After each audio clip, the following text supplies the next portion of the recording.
Hey everyone, it's Erin Reed from Erin Reed Makes, and welcome to my channel. Today I'm going to show you some super simple cards that you can use using my printables you can find on my website, as you can see right here, and some watercolors. There is no experience needed. This is super easy watercoloring that anybody can do. Let's get started. The first card we're gonna make is so easy. This one is using the Derwent watercolor system. It has a paint set, and these are all pastel colors, which I think are absolutely gorgeous.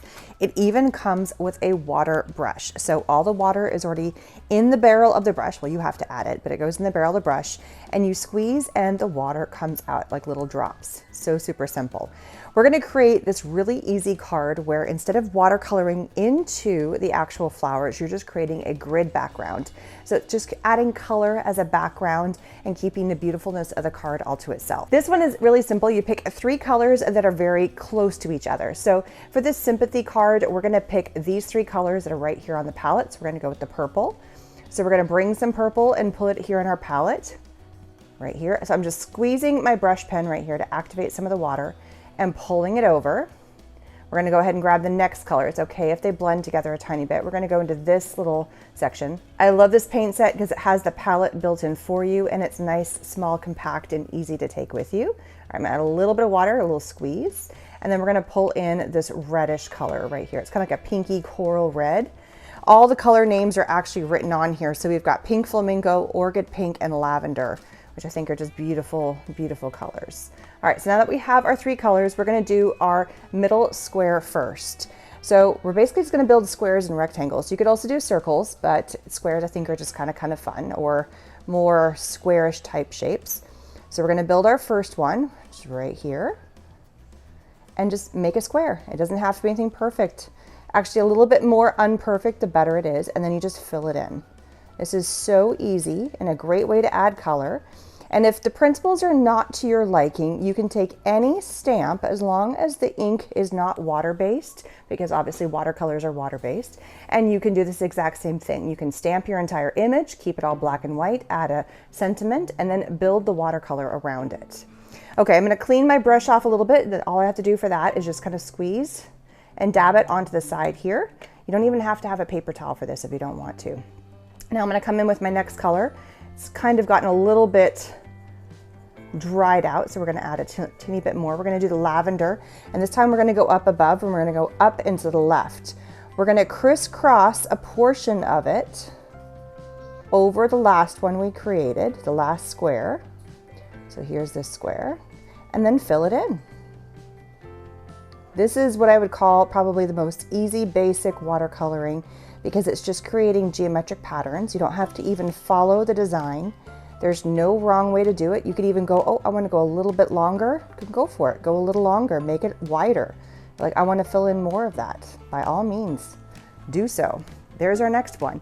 And we don't have to wait for drying time. I did wait a tiny bit here. And if you want to fill in and create a little bit more of a layer there, you can. Now, as a heads up, these were printed on 120-pound cardstock, just on my inkjet printer. You don't want to oversaturate these because it will pull the color off. I've tried it on a laser printer, it messes all the images around. Always test it if you're not sure. And this is not watercolor paper, this is regular 120-pound. It's not like printer paper, but it's a little bit of a heavier cardstock. It's what I use for all of my card making. And it works great for this as long as you don't oversaturate your paper. All right, now we're gonna go on with that last color, which was this pinky one right here. And it is still good. If I need to add a little more water, I can. Just squeeze your brush. And now we're gonna overlap, and this time I'm gonna go nice and long. So instead of doing a full square, we're gonna do more of a rectangle, a little skinnier, just kind of changing it up. I always do the outline of it first, just like that, and then we're gonna come in and fill it in. If I feel like I need a little more color, come back, add some more color, and then fill it in, just like that. And that's it. That's all you have to do for these cards. They're so simple. I think they have a really big wow effect, and it really is an easy, fast card that you can do. All right, let's move on to our next technique. This next technique is just using your glass mat or any kind of craft mat, something that has got a non-stick to it. Glass, if you've got a non-stick mat, anything along those lines works. We're gonna take our water brush pens, and again, we're gonna go with some warm colors. So I wanna clean off my paintbrush.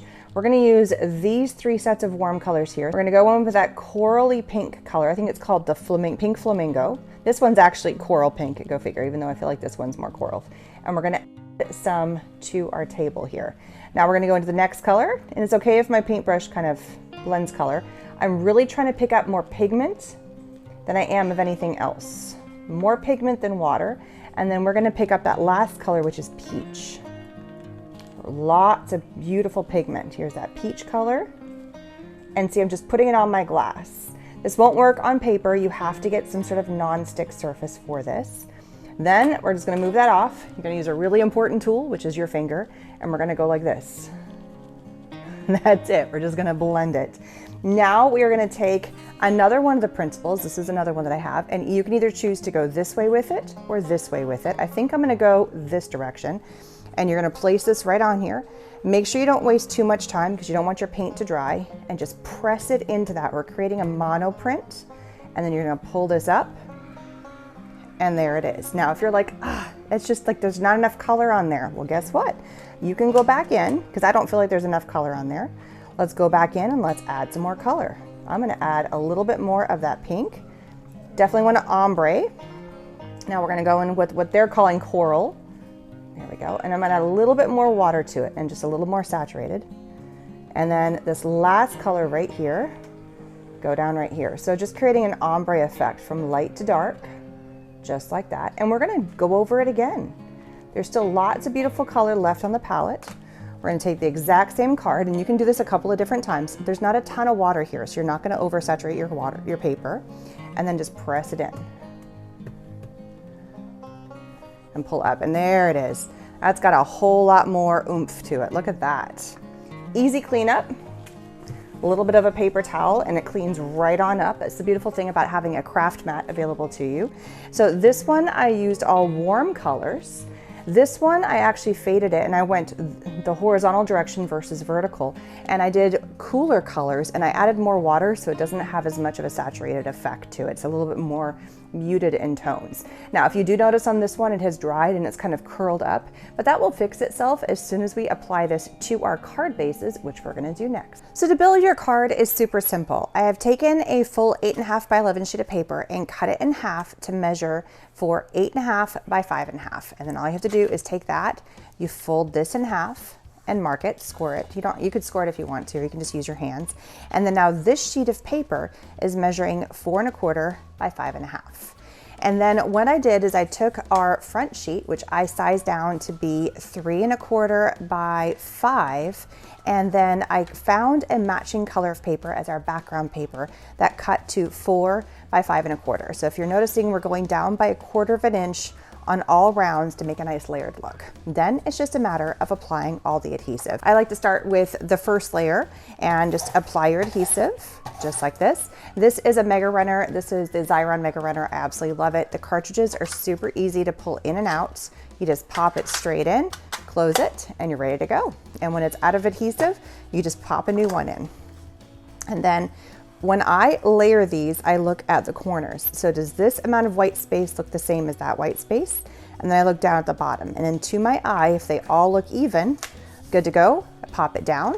Now I do the next layer, which is our top layer in this instance. Apply my adhesive. I do the same thing. I look at all the layers right here. And if it looks even all the way around, I place it down. And so here are all of our beautiful cards with super easy watercoloring, either by making block prints behind the images or by doing a monoprint press on a resist background. Then layering it with solid color cardstock to match with the watercolors that are in our cards. They're super simple and they have a really big wow effect and such an easy way to do cards using your watercolors. Thank you so much for watching this video. Don't forget, you can get the printables over at my website. A link is down in the information section. Thank you so much for watching, and I'll see you next time. Bye, everybody.